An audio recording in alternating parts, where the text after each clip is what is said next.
right, folks, we're kicking it old school today.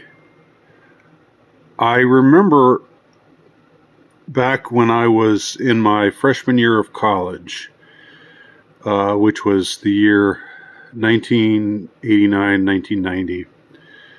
I remember that there was a shooting at a place called Perimeter Mall, which is in Atlanta.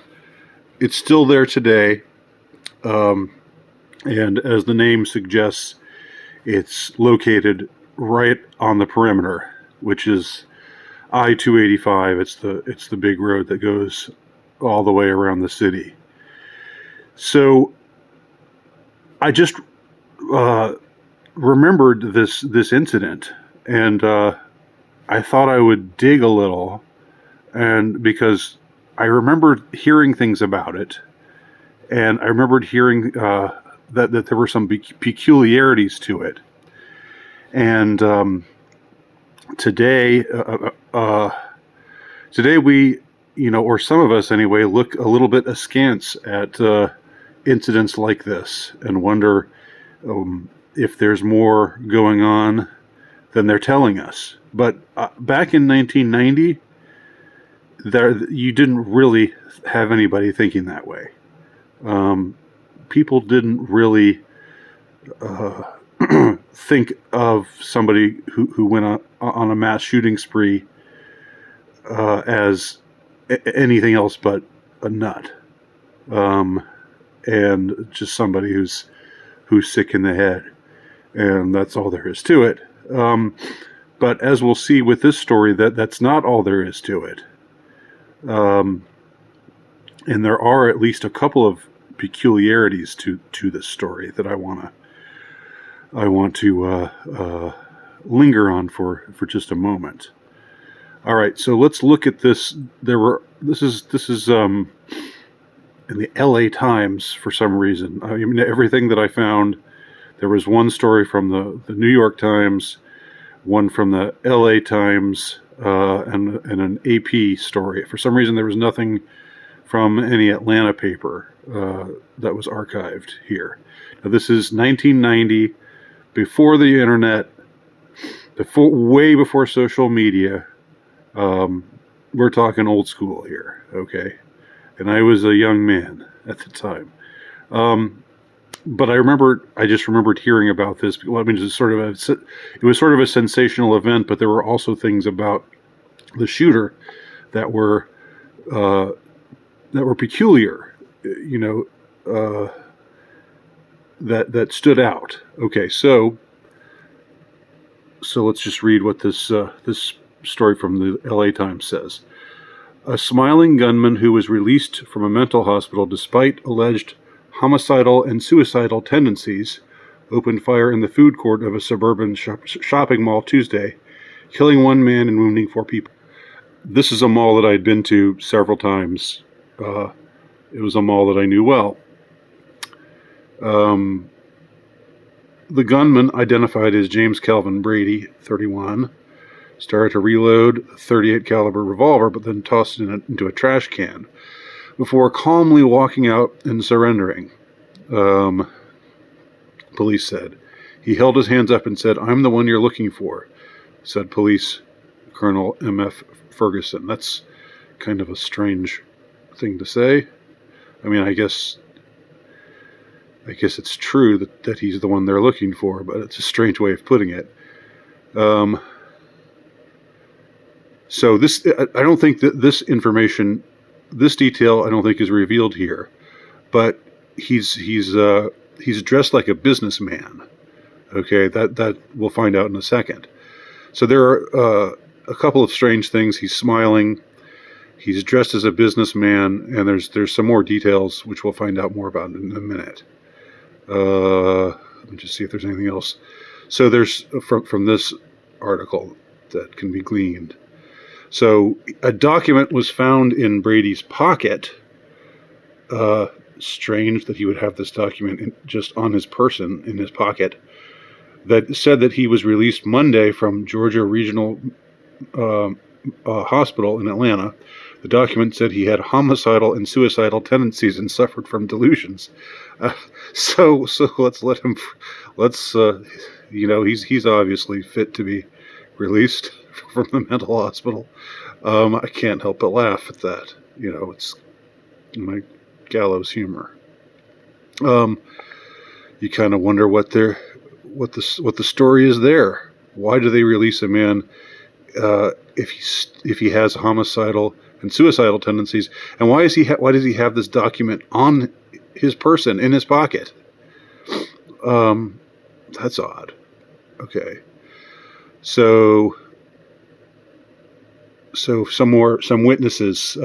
He just walked in and started shooting, said Carol Gravdahl. Blah, blah, blah. His right arm was straight out with a pistol, shooting it off randomly. He was coming around with it until I guess he emptied it, and he was smiling. Okay, and the one fatal victim was 24-year-old Michael Gregory Music, which I saw spelled differently elsewhere, who died later from a chest wound. So 1 dead, 4 injured. The shooter is somebody who had just been released from a mental hospital the day before, and he's got a document in his pocket saying that he has homicidal and suicidal tendencies. Okay, so it gets more interesting. Let's go to this there was sparse information regarding this event, because it happened so long ago, and these are all just archived articles.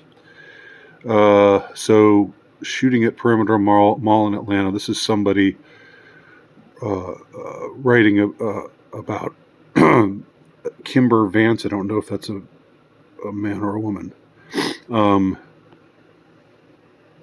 but he or she says, "I was there that day," and this is something that he or she wrote about a year ago. It says on this site, an archive, alt true crime. I was there that day. It was a few months before my 20th birthday. I was at the mall picking up my eyeglasses. They weren't ready, so I started to wander down to the food court. All of a sudden, ladies with shopping bags were running toward me. They went into Macy's and shut the doors. Being curious and dumb, I went to the food court. Most of it took place in front of Taco Bell. I vividly remember stepping over a gentleman who seemed as if he were deceased. I was trying to get to a payphone. Yeah, the days of payphones, guys. These are the old days. The dark ages. I was trying to get to a payphone to call my mom, who I knew was there. I didn't want her to hear it from someone else. It was a scary day. Okay, so then we have this. Okay, this is the AP account of what took place on this day, April 25th, 1990. Happens to be the birthday of my best friend. I just noticed that. Okay, a smiling gunman who killed 1 person, wounded 4 in the suburban shopping mall, had been released 36 hours earlier from a mental hospital where he'd been listed as having homicidal tendencies, police say. The man wearing a business suit, so we got that detail here. That was not in the previous article. Wearing a business suit, fired into a lunch hour crowd. What's he doing dressed up? Who dresses up? Who puts on a suit and tie to go to the mall and shoot a bunch of people? That's strange. The fact that he's got the document in his pocket that says he's got homicidal and suicidal tendencies and was discharged from the mental hospital yesterday. That's also strange. So oddities are piling up here. The same detail about he was firing 38 caliber revolver, and then a new detail. He surrendered apparently at the urging of an elderly man. Authorities said. That's interesting. He was going to reload, but an elderly man talked him out of it, according to this story. You don't know what all these people have done to me, James Calvin Brady, 31, was said by authorities to have muttered as he was led away. Now, this is interesting because I remember at the time, hearing from a friend that the guy had said something like, "You just don't understand how I feel." I guess this is what he was referring to. But I remember it was verbatim from this friend of mine's memory that the guy had said, this James Calvin Brady person had said, "You just don't understand how I feel." So unless this is the Mandela effect, I think he was maybe just misremembering what he read in this article. You don't know what all these people have done to me. That's an interesting thing to say. Now, if he's just crazy, then crazy and delusional, then and schizophrenic, then maybe it just means he just has this elaborate paranoid idea of that has no relationship to reality. But I would want to verify that. I wouldn't want to just take that for granted, as I think just about everybody did at the time. But now we're a little bit wiser, aren't we? Now we're a little bit more discerning, given the powers that be and what they are capable of. So he was charged with murder and 4 counts of aggravated assault and jailed without bail. 2 of the wounded were listed in critical condition. Here's another interesting moment. All right, I would highlight this if I could. During questioning, Brady talked of God and a, quote, mechanical device inside him that controls his actions, police said. He's suffering from hallucinations. He was probably having one when he fired, said Colonel M.F. Motherfucker Ferguson. Sorry. So he talked of God and a mechanical device inside him. I had heard, again, this is from my memory, I had heard that he had specifically mentioned a chip. Again, this is, this is a long, long time ago. This is over 30 years ago. People didn't talk about chips as much back then, or getting chipped, or having a chip put in your brain, which still people still think that's crazy talk right now. But chipping technology is real. It's very real. So, and it might have been that technology might have existed at the time, but but here he just says a mechanical device that controls his actions, and the way that it's kind of bad faith, the way this article phrases it. During questioning, Brady talked of God and the mechanical device. It's like they're trying to make him sound as crazy, schizophrenic, and nutso as they possibly can. What did he say about God? Maybe he's just said, "God forgive me," or something like that, or that's just kind of vague. It's very vague. So again, he says, "You don't know what all these people have done to me." And here he talks about having a mechanical device, which I remember being characterized as a chip. Here they don't use the word chip, but back then chip didn't really mean that much. As it wouldn't have the same kind of ramifications that it does today. Again, a document found in Brady's pocket said he was released Monday from Georgia Regional Hospital. He was admitted to the state hospital on April 13th, but the document did not say why he was released. Governor Joe Frank Harris.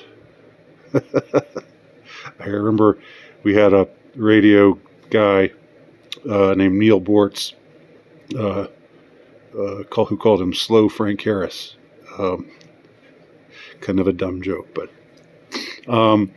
so that's just what I think of here. Governor Slow Frank Harris said today that the reason for Brady's release was under investigation, but it was not due to overcrowding at the mental hospital. The state is sincere in trying to do everything he can to prevent something like this from happening. Well, he didn't prevent this from happening, so much for that plan. In this case, I think it was being done. What do you mean it didn't get done? He was released and then he shot a bunch of people and killed one person. So Ferguson, Brady can be hostile, threatening, and has a history of alcohol abuse. So the spokesman for the State Department of Human Resources, which runs the state hospital, said the department would not comment on any patient. Okay. How did he get the gun? Why did he get the gun? I heard that he bought it from a pawn shop. But this detective kind of has a moment of drama. Really, we don't have a good answer to that, and we may never know why. Well, he probably just went to a pawn shop and bought it there because it was legal to purchase firearms in the state of Georgia. Okay, so then they try to make this into a gun control issue, blah, blah. Once inside the food, let's see if there's any more here that's of interest. Once inside the mall's food court, Brady appeared to fire at random, police and witnesses said.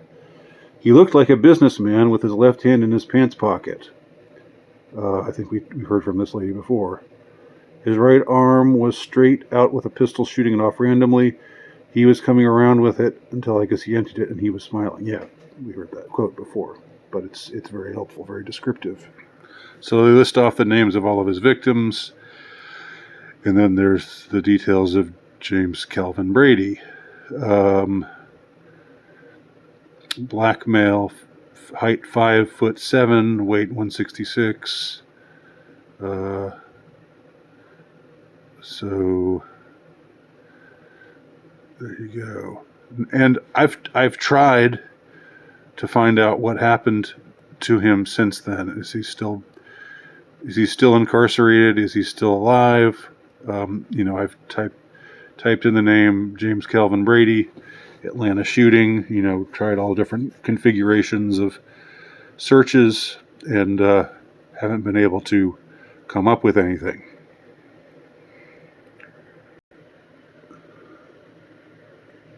So again, if I were to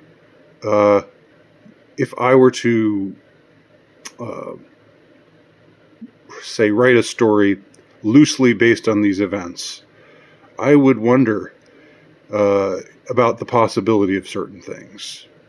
We know that MK Ultra technology exists. We know that this guy, this James Calvin Brady seems to be a marginalized figure, mentally unstable. He's in an institution. Who is going to?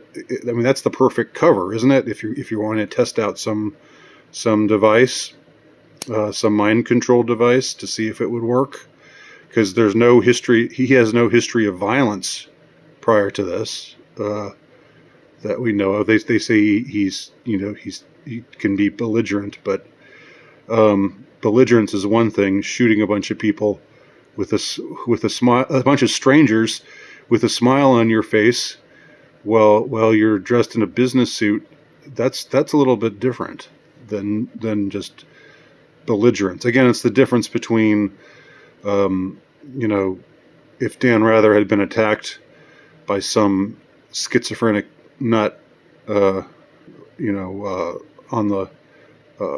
the streets of New York, some homeless guy, that would have been more understandable. But two well-dressed men beating him up and asking him this cryptic question, that's odd. In this case, this guy saying, "You don't know what these people have done to me." We were prone to dismiss that statement. I think many still would be prone to dismiss that statement as him just being paranoid and spouting a bunch of gobbledygook. They would say the same thing about the device, or chip, as I swear I heard it called at the time. I was on the periphery of this whole thing. I lived in Atlanta, heard about this event. I'd been to the mall several times, so it was a pretty sensational thing. So today we would look askance at that. Some of us would, anyway, and wonder what the deal is with this guy being discharged from a mental institution, saying that he has a device placed in him that's helping to control his mind and direct his actions. I don't know. I think it's strange. So, just a little bit of a retro conspiracy there for y'all. Hope you enjoyed it. Talk to y'all soon.